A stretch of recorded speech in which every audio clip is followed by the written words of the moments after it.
본편의 후삼국 시대를 야기한 호족은 신라 말부터 고려 초의 사회 변동을 주도적으로 이끈 지방 세력으로 본디 중국사에서 한대와 위진 남북조 시대 지방의 토착 세력을 지칭하는 용어로 쓰였던 것을 우리 역사에서 유사한 형태의 지방 토착 세력을 부르는 용어로 도입하여 쓰기 시작했어. 이 호족들은 거대한 토지를 소유하고 사병을 보유하여 중앙과 비슷한 관제를 두기도 하는 등 문화를 독점적으로 향유했는데, 이들이 신라의 붕괴와 분열 그리고 고려 왕조 성립에 큰 역할을 하게 되지. 고려 왕조 성립 이후에는 일부는 중앙으로 진출하여 문벌귀족이 되었고, 일부는 지방 향리로 존속했어. 또 지방 향리도 과거 천거를 통해 중앙 관리가 되기도 했지. 골품제로 인해 중앙 관리 진출이 어렵고 금성 출신만을 우대하던 폐쇄적인 신라와 달리 고려는 비교적 자유롭게 양인도 관리가 될 수 있는 길이 열려 있었으며, 귀화한 외국인들도 중앙의 관리가 되기도 하는 등 많은 점에서 개방적인 국가를 지향했어. 내란이 빈번했던 통일신라 말대의 시작즈음엔 대부분의 호족들이 어쨌든 신라인으로서의 마음가짐으로 신라를 개혁하거나 더 발전시킨다는 명목으로 난을 일으켰다면, 통일신라 41대 헌덕왕 14년인 822년 김원창의 난은 다른 호족들에게 큰 인상을 심어주었어. 김원창은 신라의 중앙정부 전복이나 집권을 위한 반란이 아닌 새로운 국가의 건설을 내세웠는데, 수많은 난 중에서도 이 이전까지는 유례가 없던 일이었어. 훗날 각기 후백제와 후고구려를 세운 견훤과 궁예도 신라 52대 효공왕 때에 이르러 이런 식으로 나라를 세우게 되었지. 먼저 후백제의 견훤은 서남의 군진의 군인이었는데, 원종 애노의 난이 일어난 889년 진성여왕 3년에 혼란한 와중에 세력을 모아 힘을 키우기 시작했어. 그리고 892년 진성여왕 6년부터 본격적으로 반기를 들어 국가를 세우기 위한 작업에 들어갔는데, 이때 신라의 구주 중 하나인 무주를 점령했어. 이 지역의 일부 사람들은 백제 유민의 후예라는 생각을 가진 사람들도 있었는데, 이들을 회유하기 위해 백제 계승과 백제의 마지막 왕인 의자왕의 원한을 갚겠다는 명목을 앞세워 900년경에 스스로를 백제왕으로 칭하고 후백제를 건국했어.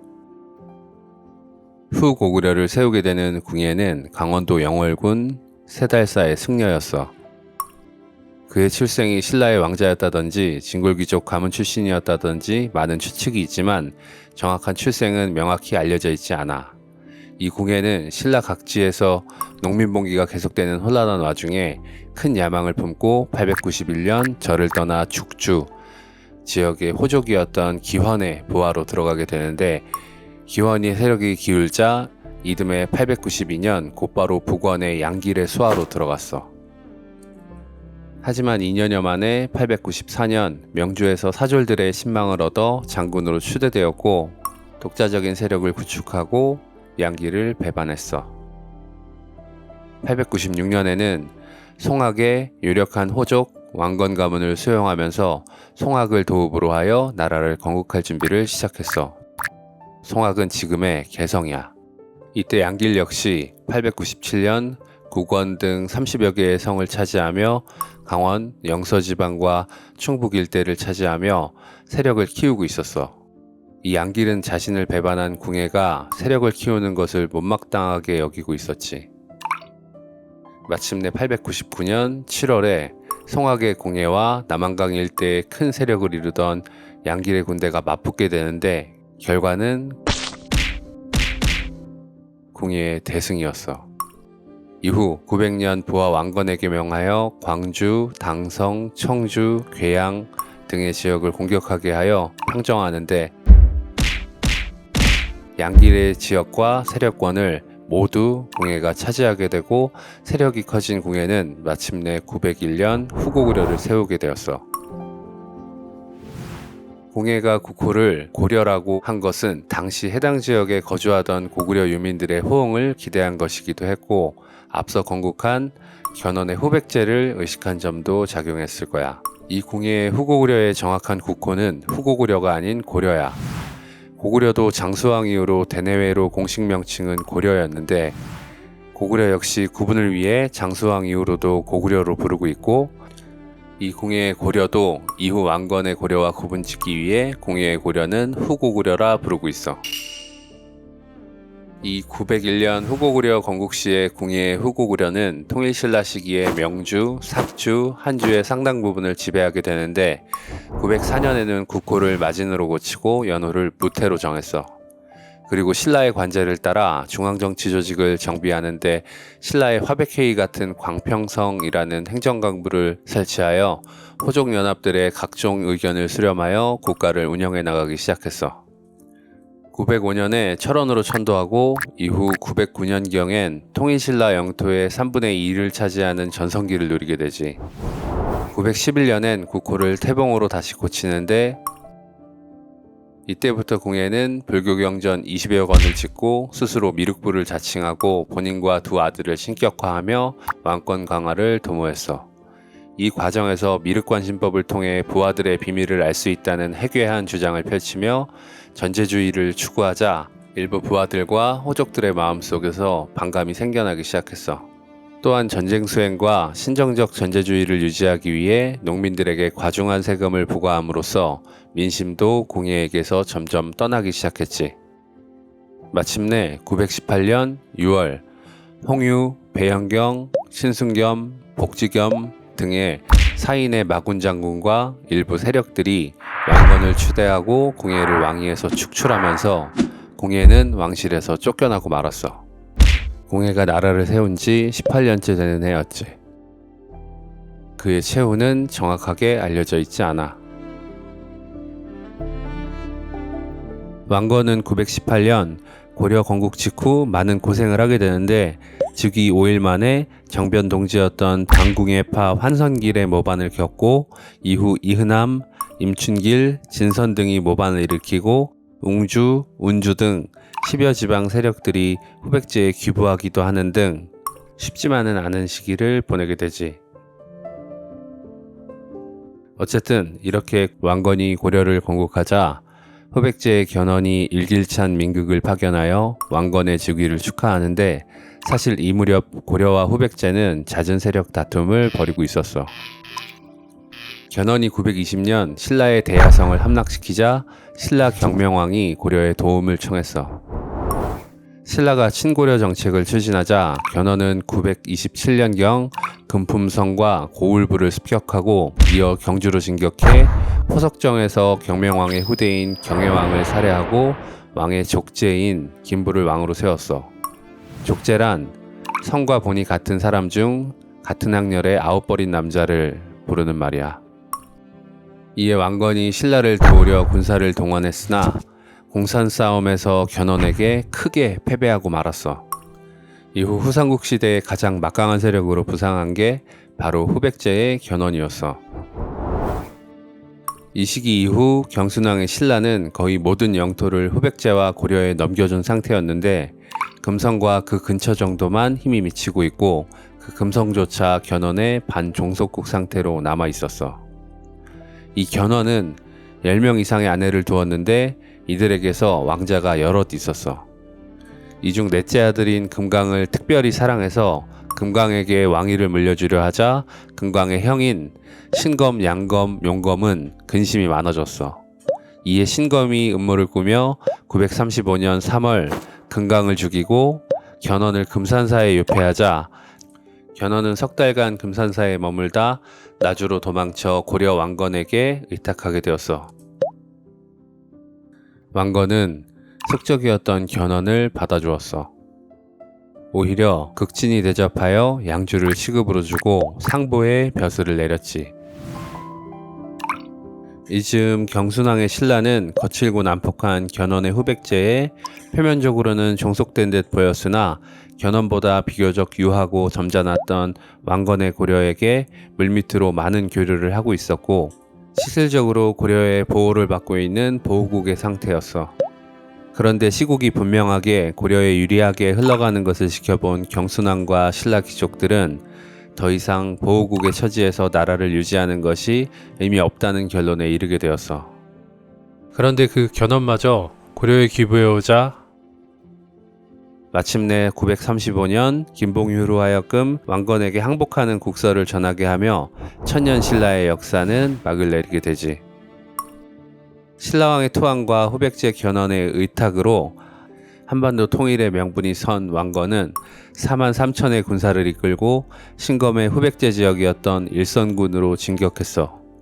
이에 후백제의 이대왕 신검이 대군을 이끌고 북상해 1, 2천을 사이에 두고 대진했으나 936년 신검이 왕건에게 패배하며 신검이 왕위에 오른 지 1년 반 만에 후백제는 멸망하고 말았어. 왕건은 이때 최종까지 대립하던 후백제의 견신검을 죽이지 않고 살려주었어. 허나 이런 상황 속에서 우울한 번민에 쌓여 지내던 견훤 역시 같은 해인 936년 연산 불사에서 창질로 죽고 말지. 호상국 시대의 최종 승리는 왕건의 고려가 되었어. 이 혼란한 시기에 어째서 왕건이 최종 승자가 될 수 있었을까? 맞아. 왕건은 시대에 맞는 유연한 사고를 가지고 있었어.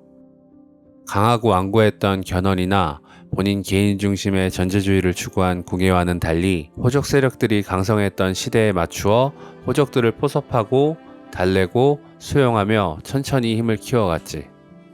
심지어 천년 신라의 귀족들과 경순왕이 자신을 왕으로 세운 견훤보다 왕건을 더욱 신뢰했고 종국엔 고려의 나라를 바치는 행동을 함으로써 왕건의 입지는 타지방 호족들에게서도 더욱 강하게 인정받을 수 있는 이점으로 작용했지. 왕건 본인의 타고난 성품도 있었겠지만 왕건 출신 자체가 금성을 위시하던 신라의 변방 송악 지역의 호족 출신이었기에 더더욱 다른 호족들의 속내를 잘 이해할 수 있었을 거야. 이렇게 936년 고려가 후삼국을 통일하고 다시 한반도는 고려 일국의 체제로 흘러가기 시작하지. 고려의 세조 왕건은 후삼국 통일 직후 후백제의 신검을 용서하고 백제인에게 후한이 없도록 명했으며 발해의 세자 대광현을 비롯해 발해 유민들을 수용하고 나라를 들어 바친 신라의 경순왕뿐 아니라 신라의 지배층도 수용했어. 이렇게 민족통합 정책을 펼친 왕건은 이전 고대의 왕조들과는 상반된 행보를 택함으로써 고려는 모든 점령지의 지배층들을 큰 갈등 없이 흡수할 수 있었어. 지방 호족 세력가의 딸들과 자그만치 30획가량 혼인을 했으며 고위 관리는 출신 지역의 사심관으로 임명하고 일부에게는 왕씨성을 내려 지방의 호족을 포섭하기 위해 힘썼어. 하지만 고려 건국 초기의 왕권은 사실상 강하지 않았고 지방의 호족이 강성했던 시기였지. 그래서 그에 따른 방안으로 기인 제도를 실시하여 호족의 자제를 수도에 머물게 하여 호족들을 통제하고자 했어. 또 왕건은 불교를 숭상하여 정월 보름이나 2월에 연등을 키고 부처에게 복을 비는 연등회를 개최하게 하였으며 매 11월에는 개성의 법왕사에서 군신화합과 천하태평을 기원하는 팔관회를 열어 불의 가르침 아래 모두가 뜻을 함께하여 민생을 안정시키고자 하였어. 또 왕건은 백성의 세금을 줄이고 빈민을 구제하는 정책을 폈는데 이건 신라 말 이래 누적되어 온 민생의 여러 문제를 해결하고자 하는 노력의 일환이었지. 또 개경과 서경의 학교를 세워 인재를 양성했어. 왕건은 고구려 계승의식이 강했기에 구고구려 땅을 회복하기 위해 북진 정책을 펼쳤어. 수도였던 개경 이외에도 평양을 서경으로 삼아 북쪽으로 영토를 넓혔지. 건국 당시의 서북면 경계가 대동강 유역에 그쳤으나 만년에는 청천강에 이르렀어. 또 죽기 전에 훈효를 남겨 이후 고려 왕조 내내 존속되게 되지. 왕건 사후에 외척들과 고려 개국공신들의 권력 다툼이 심화되는데 전쟁 영웅이기도 했던 왕건의 장자 왕무가 왕위에 오른 지 2년도 되지 않아 사망하고 태조의 셋째 아들 왕효가 23살에 3대 왕이 되어 4년 남짓한 재회 후 27살의 젊은 나이로 병을 얻게 되는 등 나라가 혼란했어. 병에 걸린 왕효는 동생인 왕건의 넷째 아들 왕소에게 왕위를 넘겨주는데 이 왕소가 바로 고려의 4대 광종이야. 이 광종은 스스로를 황제로 지칭하며 묘호를 사용하기 시작했고 기존 왕들에게도 묘호를 붙여주었어. 1대 왕건은 태조로, 2대 왕무는 해종으로, 3대 왕효는 정종으로 명명했어. 이 광종 때 아버지이자 태조인 왕건의 청동상을 만드는데 머리에는 황제가 쓰는 통청관이 표현되어 있고 발굴 당시에는 황금장식 옥대를 착용하고 있었어. 이 밖에도 광종은 약 26년간 재위기간 동안 여러가지 개혁을 하게 되는데 관리의 공복을 새롭게 정하여 관복 색깔에 따른 상하 질서를 확립했어. 또 중국인 등 다수의 귀화인들을 등용했고 유교적 지식과 학문 능력에 따라 관리를 선발하는 과거제를 시행하기 시작해.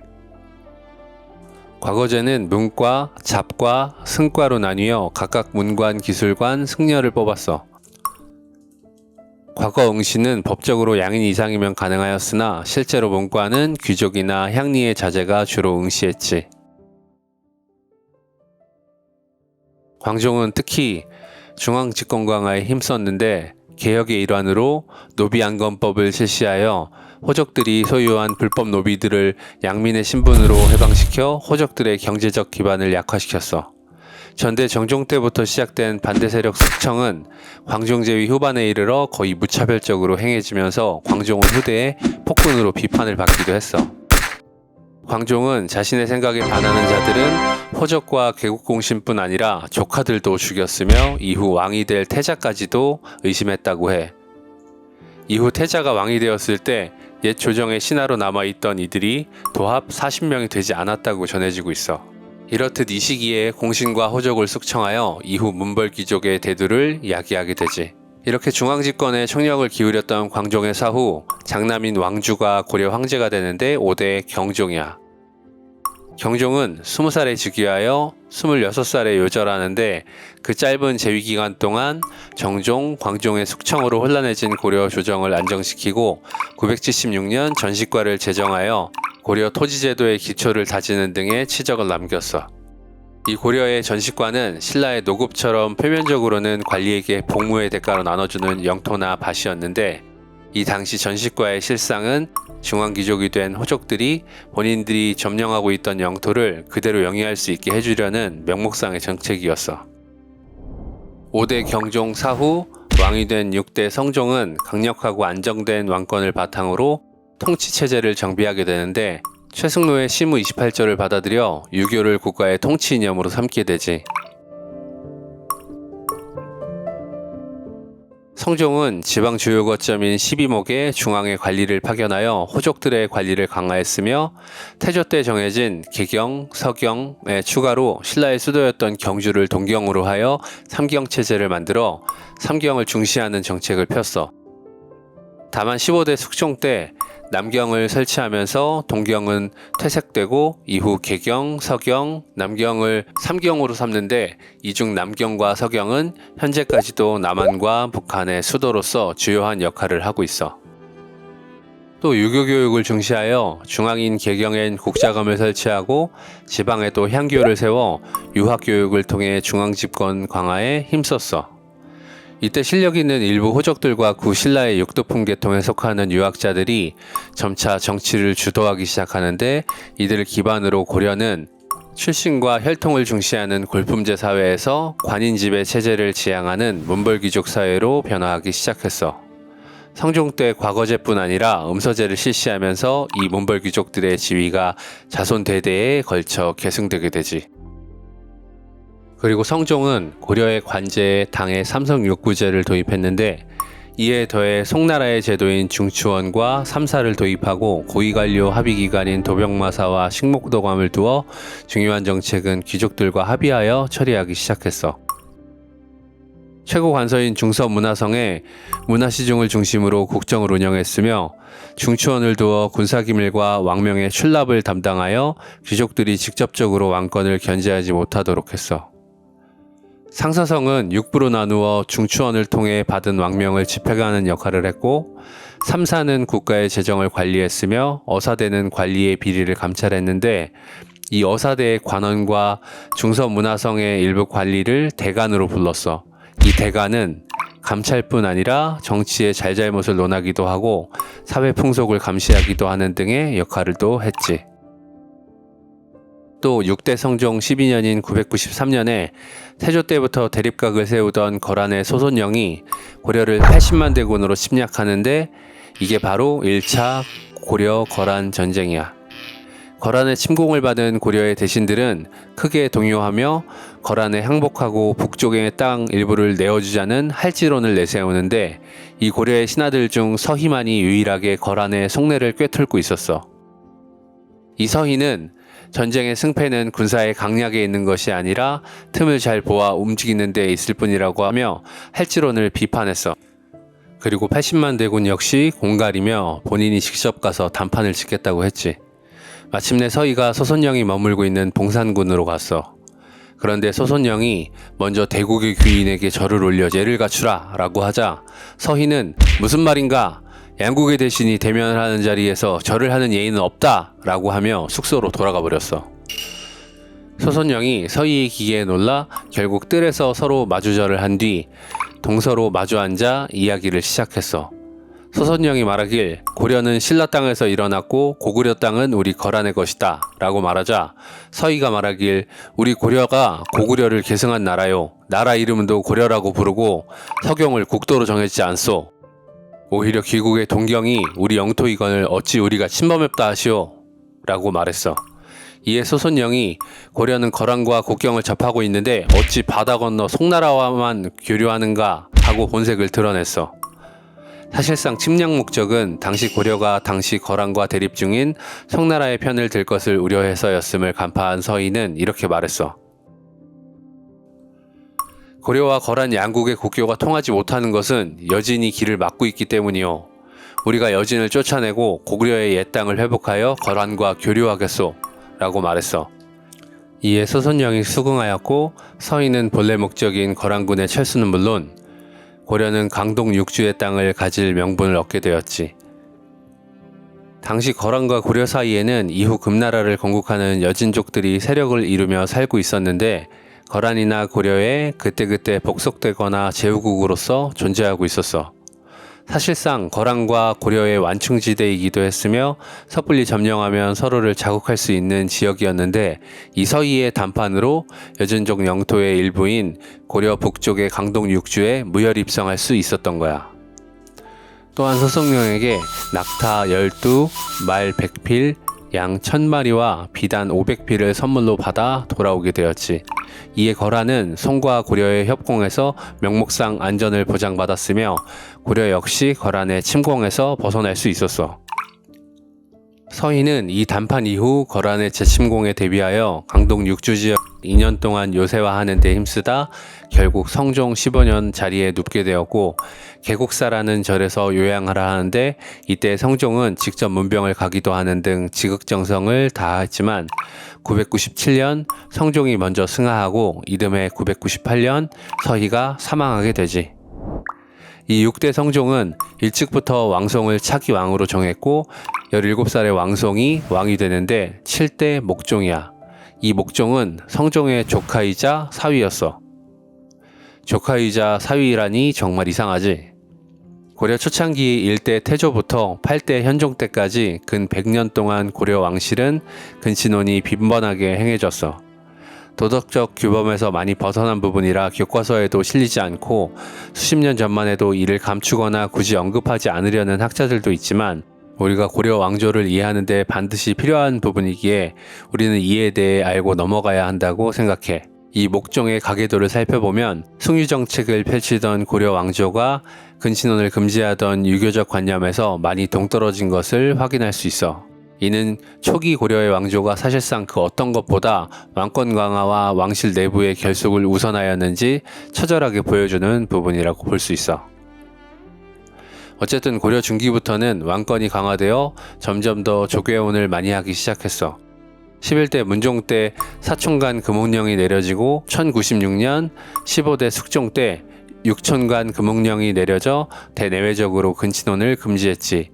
이후 조선시대에 들어서서는 동성동본 결혼이 금지되는 형태로 발전되어 근친이 아닌 같은 성씨와 본을 가진 사람은 근친이 아니더라도 혼인을 금하는 형태로 오늘날에 이르기까지 이어져 오고 있어. 목종의 어머니는 천추태후로 불리우던 헌해왕후였는데 5대왕 경종의 삼비이자 태조의 아들인 대종과 선의왕후의 딸이었어. 이 헌해왕후는 본디 왕씨이지만 근친혼을 표면적으로나마 껄끄러워했던 고려 왕실이 헌해왕후의 형씨를 황보씨로 바꾸기도 했지. 그리고 아까 말한 대종 왕욱은 6대 성종의 아버지이기도 하고 7대 목종과 8대 헌종의 외할아버지로서 사후 대종으로서 추존되어 대종이라고 불리우게 되지. 이 대종의 딸이자 목종의 어머니였던 천추태후는 목종의 뒤에서 섭정을 하며 친척 김치향과의 로맨스로 인해 고려사에서는 음탕하고 문란한 여인으로 표현되는데, 사실상 이 섭정 시기의 고려의 사회는 꽤나 안정된 시기였어. 하지만 왕실은 그렇지 않았지. 섭정인 천추태후의 연인인 김치향이 득세하면서 천추태후와 사이에서 낳은 아들을 왕위에 올리려 하자 어머니인 천추태후를 봐서 참고 또 참던 목종이 1009년에 자신이 신뢰하던 신하 강조를 불러 이를 저지하려 하였어. 그런데 뜬금없이 이 강조가 정변을 일으켜 목종을 시해하고 숨어 지내던 왕순을 왕위에 추대하였는데, 이 사람이 바로 고려 8대 현종이야. 이때 천추태후는 유배 보내졌고 김치향과 그 아들은 살해되었어. 이 8대 현종은 강조에 의해 강제로 옹립된 사생화 출신 왕이었지만, 이런 한계를 극복하고 고려 왕조의 기틀을 다지는 데 크게 기여한 군주로서 고려 발전에 크게 이바지하게 돼. 일대 태조 왕건이 고려를 건국하면서 훈요 10조로 국가의 기본 방향을 제시했다면, 6대 성종 때에 정비하여 비로소 이 8대 현종 때 호족 정치 체제를 청산하고 국왕을 정점으로 한 강력한 중앙집권 체제를 확립하게 되지. 이 현종 때 9년제 경, 목, 도호, 군, 현이라는 기본 골격을 완성하게 되는데, 이와 함께 지방 향리들의 공복을 제정했어.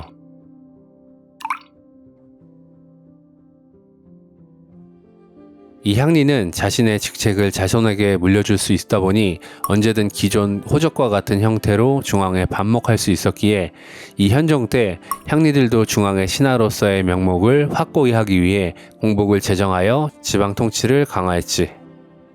이 현종이 1009년에 강조의 정변으로 즉위했을 때, 이때 혼란한 고려를 지켜보던 거란이 강조의 죄를 묻는다는 이유로 즉위 1년여 만인 1010년에 40만 대군을 일으켜 고려를 침공하는데, 이에 2차 고려-거란 전쟁이 발발했어.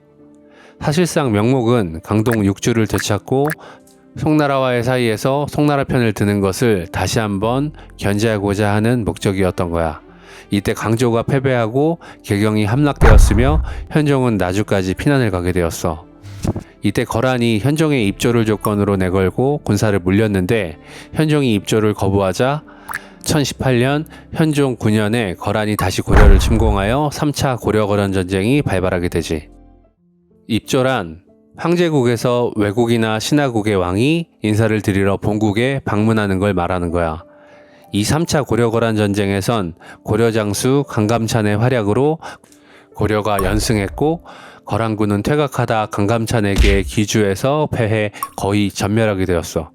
이듬해 거란과 강화하여 이 이후론 평화적인 외교 관계를 유지한 채로 13세기 중엽 몽골의 침입 이전까지 약 2세기 동안 대외적으로 고려와 거란은 대체로 우호 관계를 유지하게 되지. 이때 고려는 외세의 침략으로 역경을 겪긴 했으나 이후 고려의 안정된 전성기를 위한 기틀을 닦게 되지. 그리고 9대 덕종, 10대 정종에 이어 11대 문종이 즉위하게 되는데, 이 문종 때는 북송, 요나라, 일본 사이에서 균형 외교를 잘하여 큰 외세의 침략이 없었으며, 고려사의 문종 시절에는 백성 모두가 행복하게 살았다라고 평할 정도로 대내외로 고려가 태평성대를 이루던 시기였어. 이 문종은 스스로 근건절약을 실천하여 환관과 급사의 수가 10여 명에 불과했으며 공명정대하게 관직을 임명했어. 고려 때는 전반적으로 유교와 불교가 조화를 이룬 시기였는데, 이 문종 때 사남인 의천은 북송에서 유학한 후 천태종을 도입해 불교를 발전시켰으며, 현종, 덕종, 정종, 문종에 이르기까지 4명의 왕을 섬긴 해동공자 최충도 이때 70세에 은퇴하여 구제학당을 열어 많은 인재를 길러냈어. 앞서 가야편에 많이 인용된 가락국기도 이 문종 때 쓰여진 것으로 알려져 있어. 이 문종은 65세까지 살면서 37년간 제외했는데 왕위와 국가는 사실상 평안하고 무탈했으나 이때부터 본격적으로 공음전이 제도화되어 자리 잡게 되고 성종 때 생긴 5품 이상 고관의 아들, 사위, 친손, 외손에게 벼슬을 주는 음서와 관리에게 주는 세습 가능한 면세성 보상 지급 토지인 공음전 두 가지 제도가 시너지를 내면서 중앙귀족이 된 호족들이 몬벌귀족으로 불리우게 되는 시기가 바로 이 시기였어.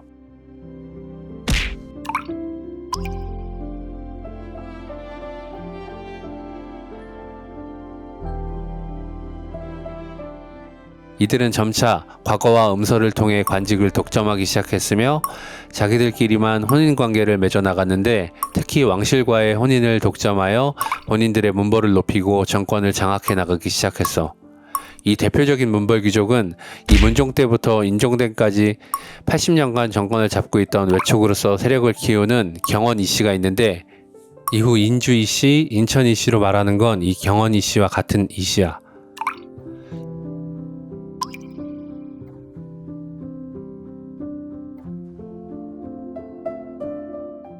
이 11대 문종 사후 28년간 태자로 지내다 왕이 된 12대 순종이 즉위 3개월 만에 죽자 요나라 도종이 앞서 강조의 정변대처럼 정변을 의심하며 고려를 침략할 꿍꿍이를 세우자 이 경원 이씨 중 한 명인 이자인이 외교관으로서 요나라를 잘 설득하여 여요관계를 큰 분쟁으로 번지지 않게 만들기도 했었지.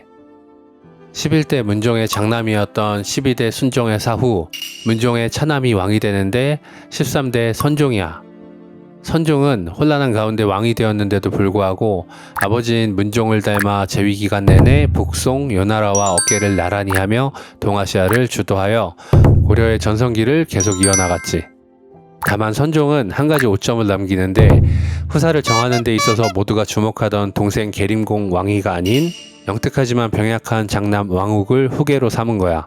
그래서 한동안 왕위 쟁탈전이 벌어지게 되는데 이때 10세의 나이로 왕욱이 14대 고려 왕으로 즉위하는데 헌종이야. 병약한 헌종이 오래 살지 못할 것은 고려의 왕실과 대신들은 모두 다 짐작하고 있었어. 어린 헌종의 수렴 청정을 하던 사숙태후의 사촌이자 당시 인주 이씨의 수장이었던 권신 이자의는 자신의 여동생이자 선종의 후궁인 원신공주의 아들 한산후 왕윤을 왕위에 올리려 했어. 이렇게 권력이 막강한 이자의가 조카를 왕위에 올리려 하자 종친인 계림공 왕위의 파벌과 대립각을 세우게 되었지. 이 대립에서 계림공 왕위가 이자의보다 한 발 빠르게 움직여 1095년 7월 이자의 파벌을 반란 모의 혐의로 숙청하고 이듬해 붕어한 14대 헌종의 뒤를 이어 15대 숙종으로 즉위했어. 엄밀히는 난에 가깝지만 그다지 크게 비난받지는 않았는데 이는 이 당시의 고려 왕위는 부자 상속보다 형제 상속이 좀 더 선호되고 있었기 때문이야.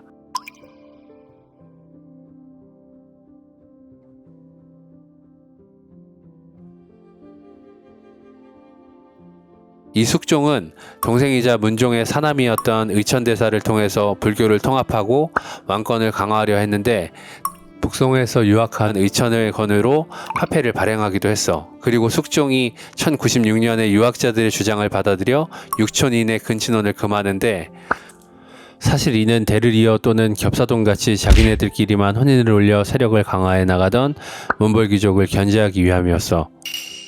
우리 한민족에게 이때부터 근친혼 금지의 관념이 생겨나기 시작했다고 보는 견해도 있어. 하지만 당시엔 중국의 풍속이라며 잘 지켜지지 않았지. 또 1105년엔 탐라국을 탐라군으로 명칭을 바꿔 고려의 지방행정조직으로 편입시켰어. 숙종의 제위 말기 여진족의 완안부가 강성해지며 고려 인근 동아시아의 정세를 흔들자 숙종이 제1차 여진정벌을 추진하는데 크게 패하여 동북 구성을 여진족들에게 내주게 되지. 여진족은 이 동북 구성을 기반으로 이후 금나라를 세우게 되지. 이런 패배 후 숙종은 윤관을 기용해 완안부 중심의 여진과 전면전을 준비하기 시작했어.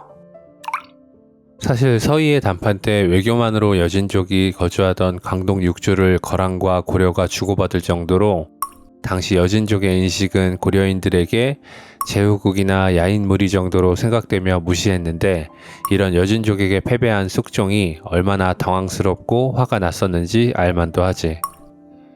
하지만 2차 여진정벌을 보지도 못하고 세상을 떠나는데 이후 16대 예종이 즉위하고 1년 후 1107년 국경지역 여진족의 움직임이 수상함을 전해들은 예종이 숙종의 유지를 받들어 윤관을 원수로 하여 17만 명의 별무반을 갈라전으로 출정시켜 2차 여진정벌을 시작했어. 고려는 훈련이 잘된 별무반과 척준경 같은 무장들의 눈부신 화력으로 여진족을 몰아내고 동북 구성을 차지했어. 고려군이 동북 구성을 점령하자 삶의 터전을 잃은 여진은 완안부 추장 완안 오화석을 중심으로 대책을 논의했는데 이리저리 고민하다 결국 맞서 싸우기로 하고 동북 구성 지역인 갈라전 탈환을 목표로 고려와 전쟁을 하게 되었어. 이후 1108년부터 2년 동안 여러 차례 치열한 전투를 치르게 되었지.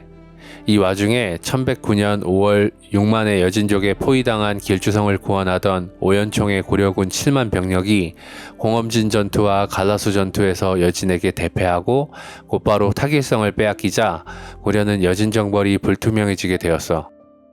그럼에도 고려가 포기하지 않고 추가 병력을 파병하자 곧바로 여진은 고려의 화친을 청해왔어.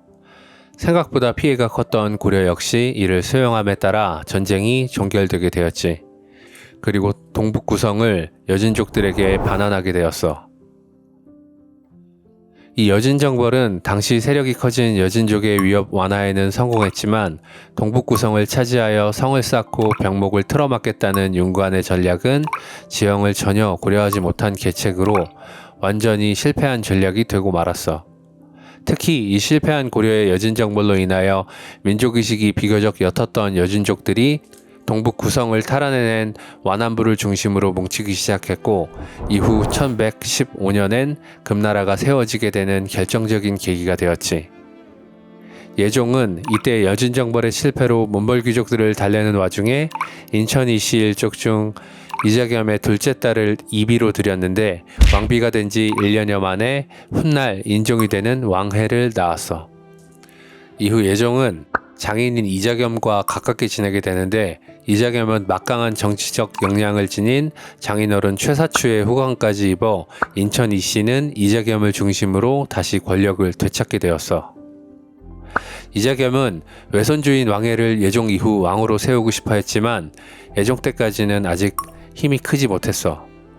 하나님을 중심으로 하는 일부 중신들은 어린 왕자 해보다 예종의 아우인 대방공 왕보를 왕으로 삼아야 한다고 생각했어.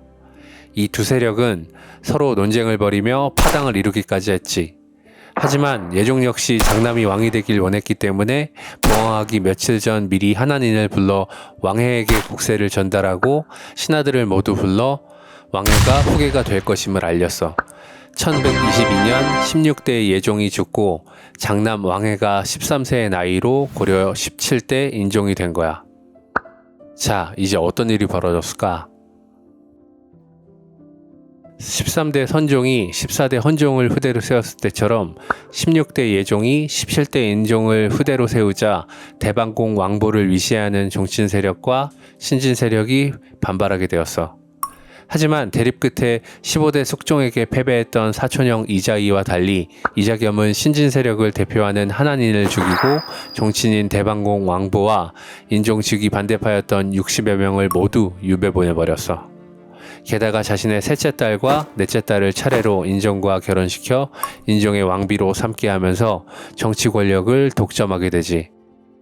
인종의 어머니가 이자겸의 둘째 딸, 아내가 엄마의 동생들이었으니 이모들과 결혼시킨 거였어.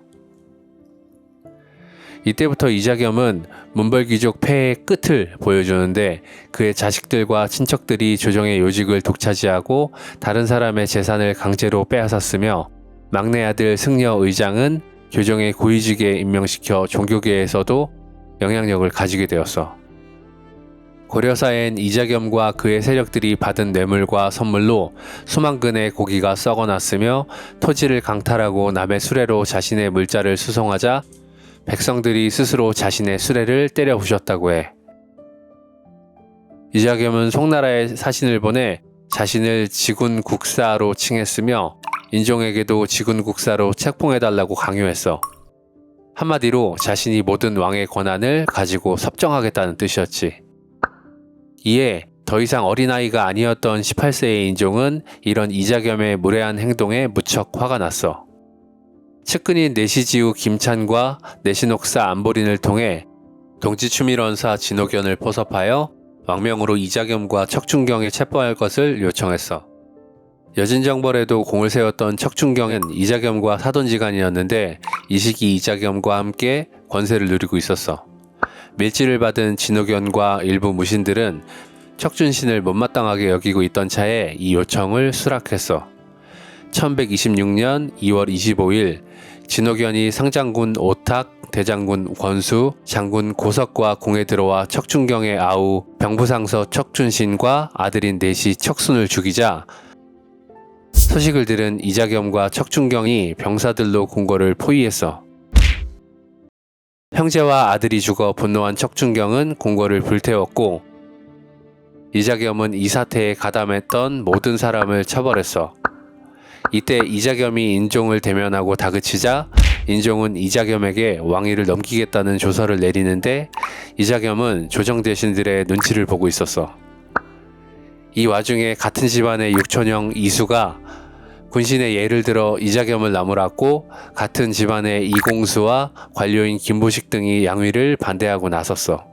결국 이자겸은 왕위를 양위받지는 못했으나 거의 왕처럼 행세하기 시작했어. 이게 바로 이자겸의 난이야.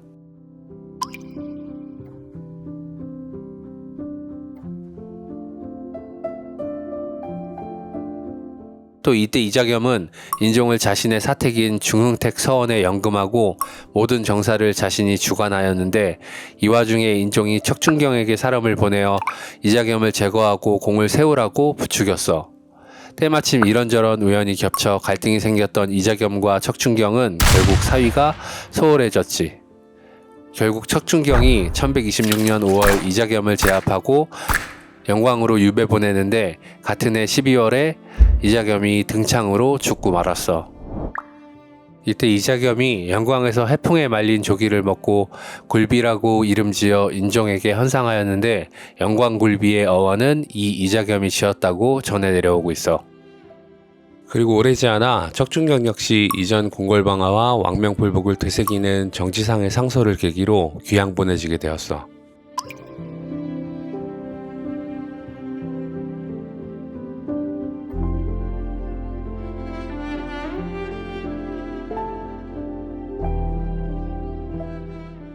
국정을 농단하던 인천 이씨 이자겸을 축출했지만 어쨌든 장인이자 외할아버지인 이자겸의 후광으로 왕이 된 인종은 새로이 측근 세력을 육성하는데 이들이 바로 정지상과 승려, 묘청 등이 속한 서경파야. 이 인종 시기엔 개경파와 서경파가 대립하고 사사건건 반대 의견을 내며 혼란이 이어졌어. 게다가 직전 이자겸의 난으로 왕실이 혼란하고 금나라의 침략을 걱정하던 이 와중에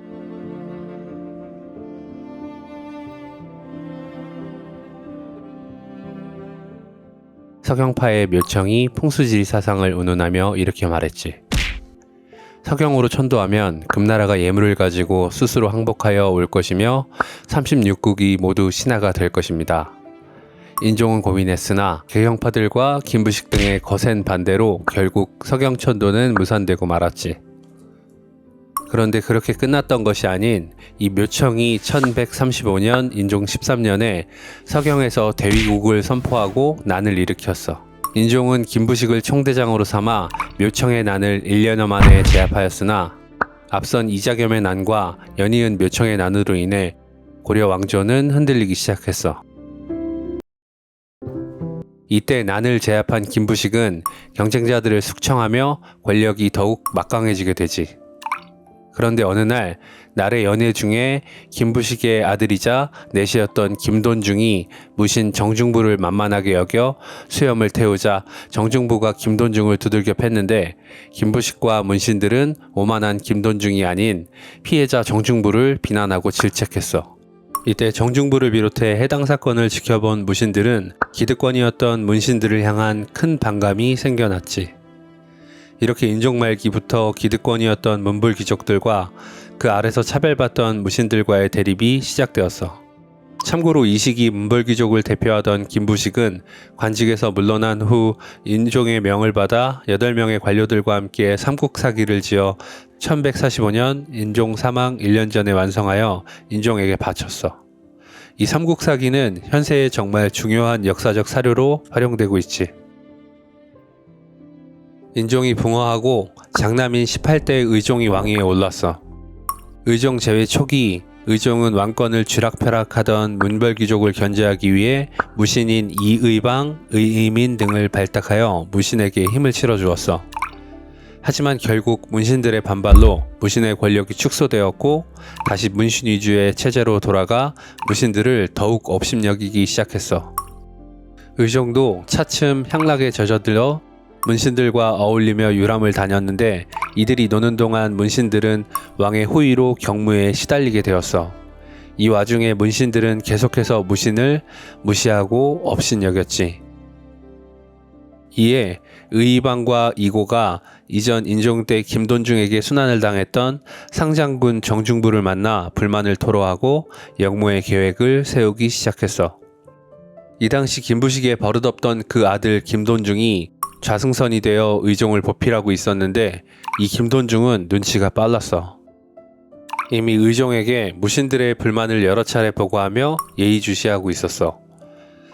이런 상황에서 1170년 8월 30일 의종이 보현원에 유람을 가고 있었는데 가는 도중 김돈중이 의종에게 오병 수바키를 열어 무신들을 달래자고 건의했지. 오병 수바키는 수박이라는 무술로 싸워 승부를 겨루는 무술대회였는데 승리자에게 상품을 주거나 승진을 시켜주었어. 이 대회 중에 환갑이 넘은 대장군 이소응이 경기에서 패배하자 초급 문관에 불과한 한뇌가 대장군 이소응의 뺨을 치는데 이 모습을 본 의종은 한뇌를 처벌하기는커녕 박장대소하고 웃어넘겼어. 이 모습을 본 무신들은 직후 무신의 난에 적극 가담하게 되었지.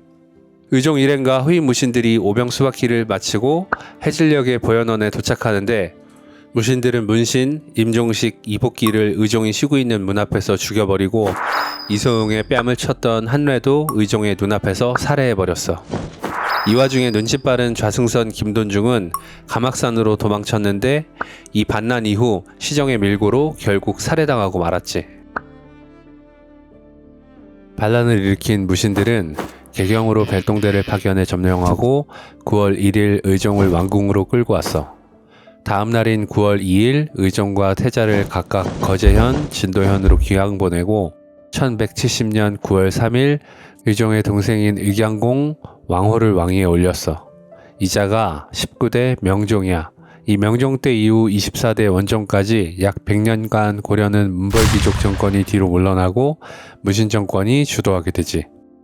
무신의 난해의 중추인 의의방부터 정중부, 경대승, 이의민, 최충헌, 최우, 최항, 최의, 김준, 이면, 임유무까지 11명의 무신들이 차례로 집권하며 고려를 좌지우지했는데 이들은 중방, 교정도감 등의 정치기구와 도방이라는 사병기구, 사병집단인 삼별초를 운영하며 집권 내내 왕권과 조정을 유린하며 독재를 자행했어. 이 무신 정권기엔 무신들의 불법 토지 강점이 광범위하게 이루어지면서 토지제도가 붕괴되고 농민과 천민 등 하부계층의 저항을 불러일으켜 밀란이 발생하고 신분질서의 동요가 일어났어. 5대 무신 정권의 집권자인 최충헌은 이전 집권자들과 달리 대를 이어 장기 집권을 시작했어. 그는 19대 명종과 21대 희종을 폐위시키기도 했는데 이 최충헌이 집권하던 시기에 명종, 신종, 희종, 강종, 고종까지 4번이나 왕이 바뀌게 되지. 23대 고종이 즉위한 후 무신들의 횡포는 극에 달했는데 특히 최충헌은 고종을 우습게 보고 왕의 과마에 왕의 허락도 없이 함께 타기도 했고 그의 부하들은 궁궐을 부수는 등 무신들의 행실이 가관이었지. 이렇게 정신없고 혼란한 와중에 몽골 초원을 통일하고 유라시아 대륙을 제패한 몽골이 고려를 침략하기에 이르는데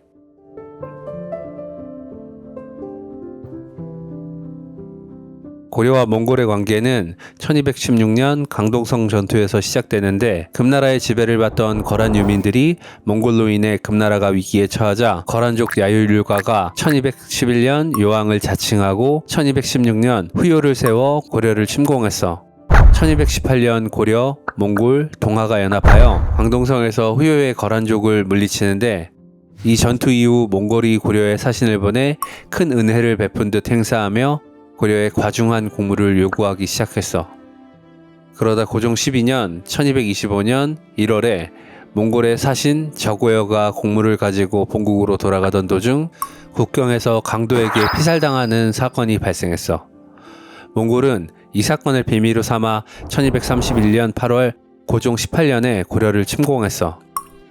칭기즈칸의 셋째 아들이자 몽골 2대 대칸인 오고타이 칸이 동아시아 방면 탐마치 사령관이자 권황제 살리타이에 명하여 3만의 군사를 이끌고 고려를 치도록 했어.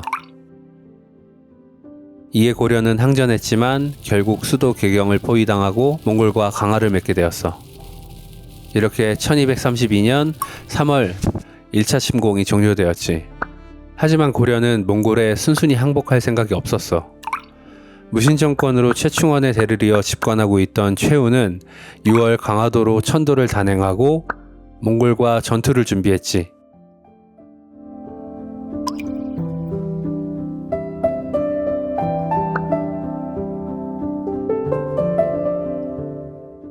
이런 고려의 움직임을 괘씸히 여긴 살리타이가 2개월 후인 8월에 2차 침공을 단행하는데 이때 매국노 홍복원의 배신으로 서경이 함락되고 개경과 남경도 함락당해 본토의 수도가 초토화되었어. 하지만 몽골은 해전에 약하다 보니 강화도로 직접 침공하지 않고 사절을 보내 항복을 요구했는데 고려는 단박에 거절했어. 이에 몽골이 더욱 남하하여 처인성을 공격하는데 승려 김윤우가 활을 쏴서 몽골의 살리타이를 맞췄어. 사령관 살리타이가 전사하자 몽골은 곧바로 북쪽으로 퇴각했어. 이에 최후는 곧바로 역적 홍복원을 토벌하고 벽부 영토를 거의 다시 수복했지. 이때 이후 2년여의 여몽전쟁 소강기 동안 몽골은 금나라를 완전히 멸망시켰고 1235년에 2대 오고타이 칸이 남송을 공격하는데 동시에 탕호타이로 하여금 고려를 침공하게 했어. 이 3차 침공에 고려는 강화도를 거점으로 결사항전했으나 4년간 남쪽의 동경까지 고려 전국토를 초토화시켰어. 이에 1238년 겨울에 고려에서 몽골의 강화를 제의하자 고종의 입조를 조건으로 1239년 4월 군사를 물렸어. 거친 외세의 침략에 쑥대밭이 되었어도 고려는 내심 항복하거나 입조할 생각이 없었어. 다만 현세에 돌이켜볼 때 아쉬운 점이 많은데 이 몽골의 침략 때 많은 문화재들이 불타 없어지거나 약탈당한 것이 너무 안타까운 게 사실이야. 2차 침입 때 부인사에 있던 고려대장경 초판이 불탔고 이후 3차 침입을 해서 황룡사 구축 목탑이 소실되는 등 안타까운 일들이 많이 벌어졌어. 하지만 3차 침공 와중인 1236년 불심으로 외세의 침입을 막고자 하는 의지를 담아 팔만대장경의 제작을 시작하기도 했어. 고려는 항복할 생각이 없었기 때문에 3차 때 약속한 고종의 입조도 하지 않았고 강화도 출륙도 하지 않았어. 이에 1247년 3대 구유크칸이 아무칸에게 고려를 침략하게 하는데 1248년 구유크칸이 죽자 일시 철군했으나 1249년 몽골의 속국인 동진의 군대로 고려를 침공했어. 고려가 이를 막아내며 4차 침략이 종료되었지. 같은 해 1249년 최후는 사망하고 아들 최항이 집권자가 되었어. 몽골은 3대 구유크칸이 사망 후 왕위 계승 문제로 혼란했는데 4대 몽케칸이 즉위하자 이내 다시 고려를 침공했어. 1253년 7월 황족인 보르직인 야쿠를 사령관으로 하여 5차 고려 침공을 시작했어. 동주, 춘주, 양근, 양주를 공격하고 10월 초엔 처인성을 공격하는데 충주성은 끝까지 함락되지 않았으며 계속 버텼어. 이 수성으로 충주는 이후 고건경으로 승격되었지. 그런데 이 와중에 돌연 사령관 야쿠가 병으로 본국으로 돌아가자 고종과 야쿠의 사신이 승천부에서 만나 고려 왕자 안경공 왕창을 몽골에 볼모로 보내는 조건으로 합의하에 군을 물렸어. 이에 더해 사대 대칸 몽케칸은 왕자의 입조뿐 아니라 무신정권의 권력자 최항과 고종의 입조를 요구했는데 고려는 여전히 입조나 항복할 생각이 없었어. 이에 이듬해인 1254년 자랄타이를 보내 6차 침공을 시작했지. 몽골은 이제 강화도를 치기 위해 수군도 동원했는데 고려가 보란듯이 친몽골파인 추밀원 부사 이현을 바다에 던져 죽여버리니 몽골은 전국 각처를 돌며 고려를 들쑤시는데 다인철소 전투, 상주산성 전투 등 주요 전투에서는 승리했으나 고려 국토의 피해는 이전보다 더욱 컸어. 지리산 인근까지 진군한 자랄타이에게 몽케칸은 기경으로 돌아와 군을 정비할 것을 명령하자 6차 침공이 종료되었어. 하지만 이때부터 몽골군은 완전히 철군하지 않고 고려 영토 이곳저곳에서 국지전을 하며 약탈을 자행했어. 마침내 1255년 9월 자랄타이가 돌아와 7차 침공을 시작하는데 이번엔 현 전라도 지역까지 모두 공격한 후 갑곶 해안에서 강화도를 침공할 준비를 했어. 이때 이미 몽골에 있던 김수광이 몽케칸을 아련하며 철병을 요청하니 몽케칸이 말하길 고려왕이 육지로 나오지 않으니 들어줄 수 없다 하였어. 이에 김수광이 사냥꾼을 피해 굴로 들어간 짐승에게 굴에서 나오라면 나오겠습니까? 라고 하자 설득된 몽케칸은 오래지 않아 몽골군을 철병시켰어. 1257년 5월 고종 44년엔 최항이 죽고 그의 아들 최의가 집권하는데 최의가 집권한 지 한 달도 되지 않아 8차 침공을 시작했어. 고려가 몽골에 제때 공물을 보내지 않는다는 이유였어. 8월경 자랄타이가 강화도 연안을 집중적으로 공격하며 강화도 상륙 시도를 하였으나 반난 등 혼란한 와중에도 고려가 공격을 잘 막아냈어. 또 고려는 7차 침략 때 외교로 활약했던 김수광을 다시 한번 몽골의 사신으로 보내는데 몽케칸은 김수광에게 다시 한번 고종의 입조와 강화도 출륙을 요구하였고 태자를 몽골 본국으로 보내라고 했어. 고려 측이 이를 수용하자 이에 다시 자랄타이의 몽골군은 1257년 10월 북쪽으로 퇴군했어. 이 시기에 집권자였던 무신정권의 8대 집권자 최의는 초기엔 민심을 얻으려 애썼으나 이내 전횡을 부리며 1258년 3월 기근이 들었는데도 아무것도 하지 않아 민심을 크게 잃게 되었어. 게다가 아버지보다 더한 횡포를 부리며 아버지 최항의 측근들을 함부로 대했는데 이에 류경, 김준 등 최씨 정권에 불만을 가진 이들이 무오정변을 일으켜 최의는 살해되고 도방은 무너졌어. 게다가 우봉 최씨 일족을 대부분 찾아내어 거의 씨를 말려버렸지. 이로 인해 62년간 최충헌, 최우, 최항, 최희까지 대대로 이어져 오던 최씨 무신정권은 종식되었어. 고종이 이 이야기를 듣고 경들이 과인을 위하여 비상한 공을 세웠도다 라고 말하며 눈물을 흘렸다고 해. 하지만 이런 고종의 안도가 무색하게 무신정권 자체는 존속되어 무오정변을 일으킨 김준이 최의의 뒤를 이어 9대 집권자가 되었어.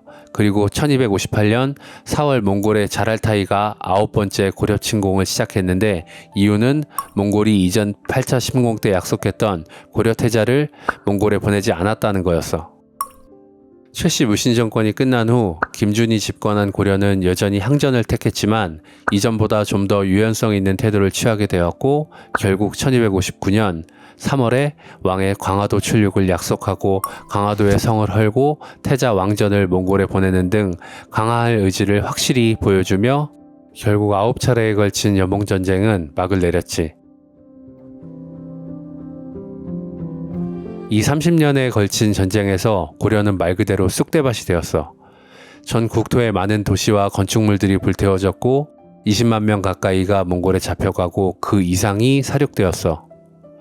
태자 왕전이 항복하러 가는 길에 몽케칸이 붕어하자 중원 지역에 있던 쿠빌라이와 몽골 수도인 카라코룸에 있던 아리크부카가 데칸의 자리를 놓고 내전을 벌이기 시작했어. 이때 고려 태자 왕전은 몽골 수도인 카라코룸의 아리크부카에게 가지 않고 중원의 쿠빌라이에게 가서 항복했어. 당시 30년 가까이 몽골의 침공을 버텨낸 고려의 태자가 스스로의 결정으로 카라코름의 아리크부카가 아닌 중원의 쿠빌라이를 강화의 상대로 선택했다는 것에 대해서 쿠빌라이는 내심 흡족했어. 결국 몽골의 내란에서 승리한 것은 쿠빌라이였고 그가 5대 데칸의 자리에 올랐지. 또 얼마 후 1259년 7월에 고려 23대 고정이 붕어하자 그 뒤를 이어 태자 왕전이 고려로 돌아가 왕위에 오르니 24대 원종이 되었어. 쿠빌라이 칸은 자신을 선택해준 원종과 강화를 맺으며 비교적 너그럽게 대해주었는데 그중 고려의 의관을 비롯한 풍속을 몽골식으로 바꾸지 않고 원래대로 할 것을 인정해주는 불개토풍 조항을 받아준 거야. 이는 이후 기나긴 원 간섭기에도 고려가 명맥을 이어갈 수 있게 해주는 큰 힘이 되었어. 친몽주의적 성향이 강했던 원종은 몽골의 요청이었던 강화도 출력과 개경환도를 추진했어. 그런데 이때 전임인 구대 김준을 죽이고 정권을 잡고 있던 10대 무신정권 수장인 이면이 개경환도를 반대하며 삼별초 중 하나인 야별초를 동원해 원종을 폐위시키고 그의 동생인 안경공 왕창을 국왕으로 옹립했어. 1269년 6월 21일에 벌어진 일이야. 이에 쿠빌라이 칸이 원종의 편을 들며 신하로서 왕에게 위해를 가하는 것은 곧 나 데칸의 법도를 어지럽히는 것이다 라고 천명하고 고려를 압박하자 몇 달 만에 원종이 복위되었어. 이에 이면이 근심이 쌓여 1270년 2월 등창으로 죽자 아들인 이묘모가 11대 무신정권 집권자가 되었는데 원종의 회유당한 근위대 삼별초 무리와 송송래 등이 이묘모를 습격하여 집권 3개월 만에 죽임을 당하고 말지. 이렇게 길고 긴 무신정권이 막을 내렸어. 같은 해 1270년에 고려 조정은 개경으로 환도했고 원종은 카라코름의 쿠빌라이 칸에게 입조하며 길고 치열했던 39년간의 여몽전쟁도 완전히 막을 내렸지. 하지만 여몽전쟁에서 활약했던 군사 집단인 삼별초가 3년간 강화도에서 진도로, 진도에서 제주로 거점을 옮겨가며 끝까지 몽골과의 강화에 반대하며 무력 항쟁을 하는데 결국은 실패하고 말았어. 이 시기 원종은 민중들의 지지를 얻지 못했고 오히려 삼별초가 민중의 지지를 받았기에 비교적 규모가 작던 삼별초가 3년이나 항쟁을 이어갈 수 있었어.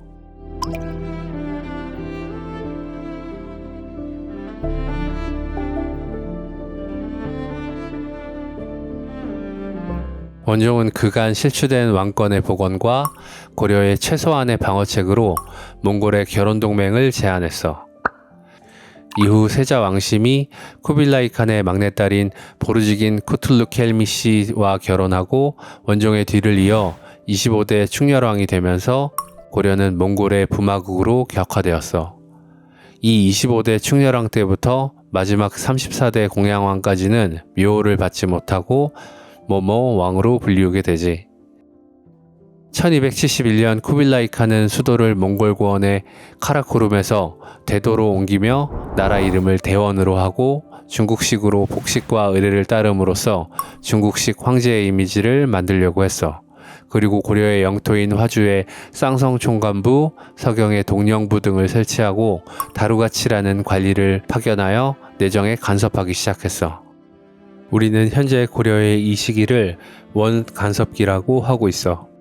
원나라는 일본까지 점령하고자 고려에 정동행성을 설치하였는데 일본 원정 실패 후에도 유지되며 고려의 내정을 간섭했어. 원은 또 고려에 금, 은, 인삼, 자기, 매, 공려 등을 요구하며 고려를 수탈해가기 시작했어. 이 와중에 교류가 활발해지면서 고려는 변발, 몽골 복장, 몽골 마투를 따르는 몽골풍이 나타나서 이때의 여파로 왕의 음식을 쓰라라고 했으며 몽골어 어미인 치가 들어와서 장사치, 벼슬아치 등의 단어가 사용되기 시작했어. 그리고 25대 충렬왕 때부터 태자 시절 원에서부터 함께 지내던 측근 세력이나 몽골어 통역관, 원의 환관이나 대원 관계에서 새롭게 등장한 문인, 무인들이 신진 세력으로 성장하여 권문세족이 되었어.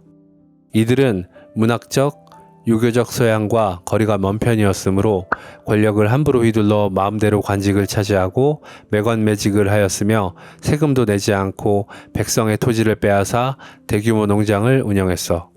심지어 이 시기에 불교 사원도 많은 토지와 노비를 소유하며 폐단을 드러내기 시작했어. 이 때문에 많은 농민들이 노비와 다름없는 처지로 몰락해갔고 이들이 세금을 내지 못하자 국자 재정도 어려워지기 시작했어.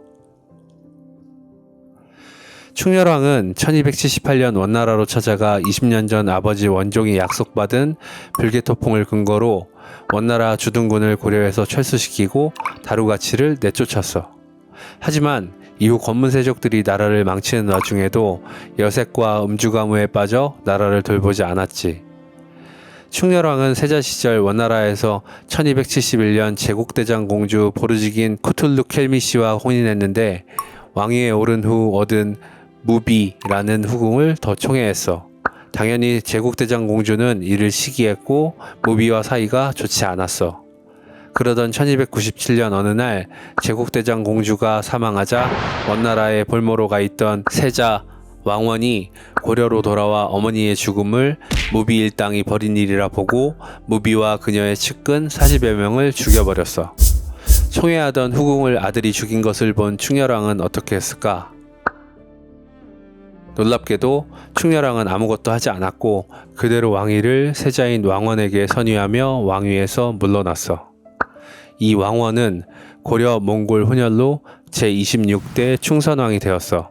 게다가 개국대장 공주 보르지긴 부다시리와 혼인한 상태였기에 아버지인 충렬왕보다 더욱 원나라에 가까운 왕이었지. 그런데도 불구하고 충선왕은 선대들인 원종과 충렬왕과는 달리 고려가 자주성과 독자성을 되찾는 데에 많은 관심이 있었고 개혁을 통해 격화된 기존 관제의 복구 같은 반원 정책들을 즉위교서에 적어 알렸어.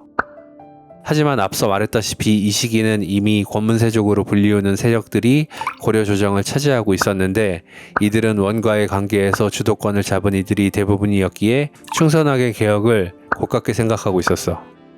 결국 이들의 계략으로 즉위한 지 8개월 만에 26대 충선왕은 원나라로 끌려가고 충렬왕이 다시 복위하게 되었어.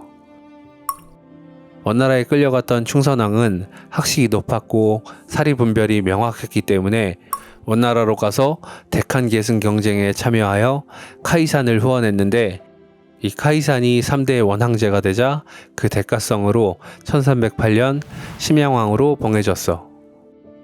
또 아버지 충렬왕이 사망하고 다시 복위되어 4년간 재위하는데 이때는 원나라에 거주하며 고려는 거의 신경 쓰지 않다가 결국 1313년 차남인 강릉대군 왕도에게 왕위를 양위하고 원나라에서 지내다 1325년 5월 승하했어. 왕도는 즉위 이후 이름을 왕만으로 개명하고 27대 충숙왕이 되는데 고려는 이후 30대 충정왕까지 권문세족들의 횡포와 원간섭하에 혼란한 정국이 계속되었어. 그러다 31대 공민왕이 1351년 왕위에 오르는데 이 공민왕은 총명한 왕으로 이 혼란을 반원개혁 정치를 펼쳐 정리하기 시작했어. 공민왕이 즉위할 즈음 14세기의 원나라는 한족들이 중국 각지에서 반란을 일으켰고 원도 고려에 대한 영향력이 약해지기 시작했어.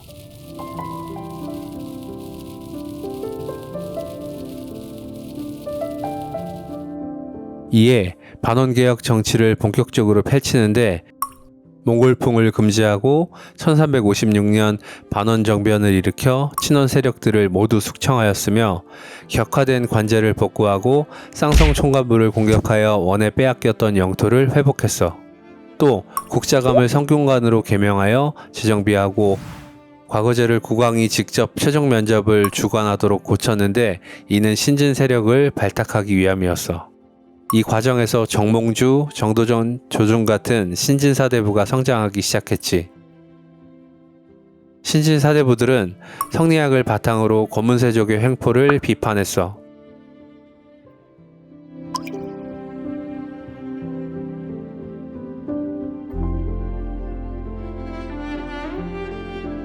원나라 말기 중국의 농민방랑군이었던 홍건적이 1359년 12월과 1361년 10월에 고려를 두 차례 침공하는데 이때 개경까지 함락되어 공민왕이 안동까지 피랑갔고 최영과 이방실, 이성계 등이 분전하여 이들을 격퇴하였어. 후에 조선을 건국하는 이성계는 이때부터 백성들의 신망을 얻었고 신진사대부들을 도와 개혁적인 신흥무인 세력으로 성장하기 시작했어. 공민왕은 개혁을 더욱 강하게 추진하며 신돈을 등용하는데 그를 통해 전민변정도감을 설치했어. 이 기관은 권문세족들이 불법으로 빼앗은 땅을 본 주인에게 돌려주는 일을 했고 농장의 노비를 양인으로 해방하여 권문세족들을 견제했어. 하지만 안타깝게도 1365년 반원정책과 개혁의 큰 힘이자 반려자였던 원나라 출신 노국공주가 난임으로 사망하고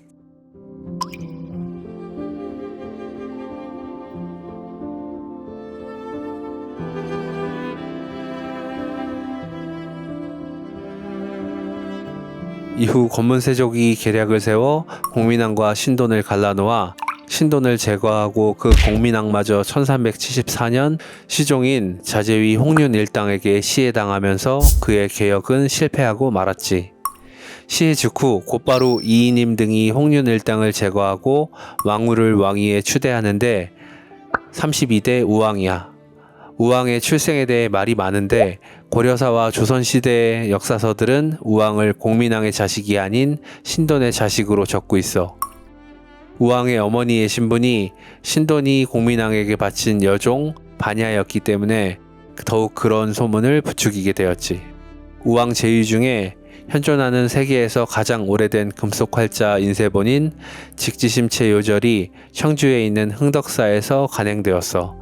그리고 이때 북규수 일대의 왜구의 침입이 빈번하자 최무선의 건의를 받아들여 화통도감을 설치하고 화약을 제조하여 최무선이 진포에서 화포로 왜구를 물리쳤으며 왜구 토벌에 이성계도 큰 공을 세웠어. 우왕 14년인 1388년 최영과 이성계는 우왕의 편에 서서 왕권을 위협하던 이이님 등의 세력을 제거했고 이로 인해 우왕의 왕권이 다소 강해진 상태였어. 그런데 같은 해 원나라를 거의 멸망시키고 중원의 통일국가를 이룬 명나라가 청령 이북의 영토를 두고 고려에 협박을 가하자 고려 우왕은 당시 사돈이며 최측근이자 최고 권력자였던 최영과 함께 적은 군사로 효율적으로 명을 압박하려면 빠르게 요동을 정벌해야 한다는 강경한 태도를 취했으나 이성계와 신진사대부들은 네 가지 근거를 들며 반대했어. 하지만 이런 일부 대신들의 반대에도 불구하고 무리한 요동 정벌을 단행하게 하였어.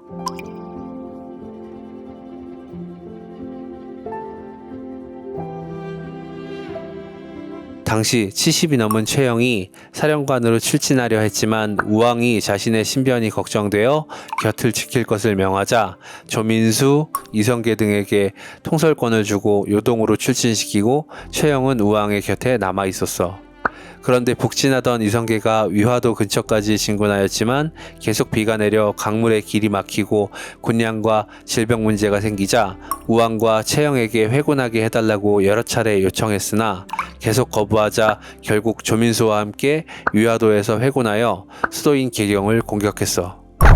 최영이 끝까지 저항했지만 결국 이성계 등에게 잡혀서 유배되었고 최영은 이후 창왕 즉위 후엔 73세의 나이에 누명을 쓰고 참수형을 당해 생을 마감하였지. 최영은 유언으로 만약 내가 한 번이라도 사사로운 욕심을 품었다면 내 무덤에 풀이 날 것이고 그렇지 않다면 풀이 나지 않을 것이다 라는 말을 하였는데 실제로 이후 최영의 묘에 풀이 나지 않았다는 일화가 있어.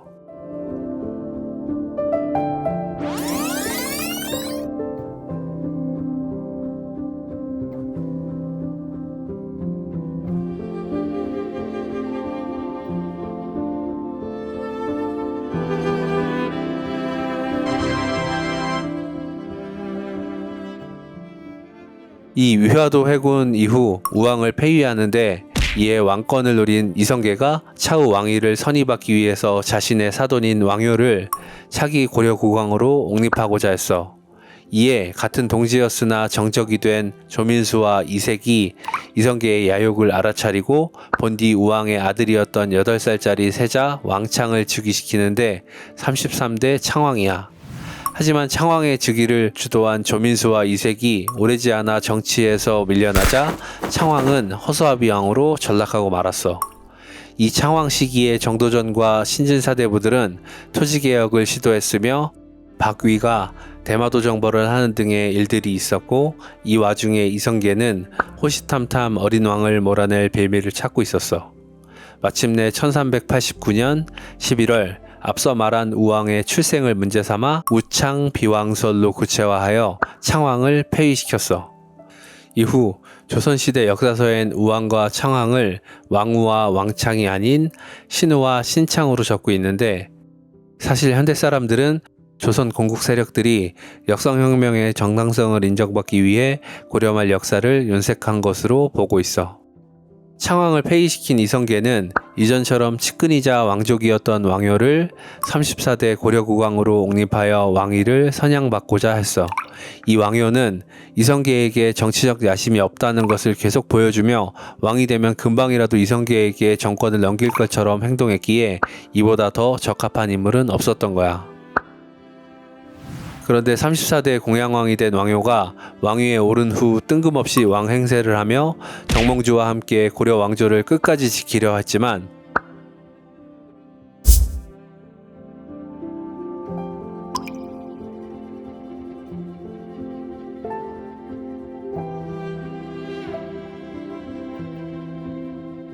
결국 군 정권을 가지고 있던 이성계에게 굴복하며 1392년 공양왕은 폐위되었고, 같은 해 7월 17일 이성계가 개경에서 새로운 군주로 즉위하게 되었어.